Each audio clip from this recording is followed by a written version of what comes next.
Hi, to check RAM on your Redmi Note 14 Pro 5G, you just need to tap this square button to open recents.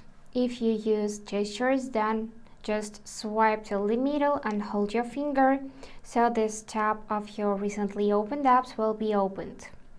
Now you need to take a look at the upper right corner. Here you should see information about your RAM. But if not, like in my case, then you need to find and open your settings. Here, just check this tab home screen and scroll down. Now you should select Arrange Items and Recents and simply enable to show memory status.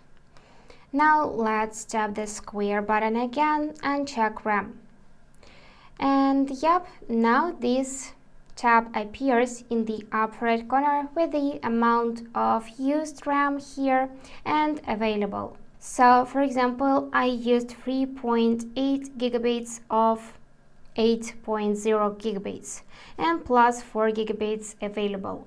So that's it, how you can check RAM on your Redmi Note 14 Pro 5G.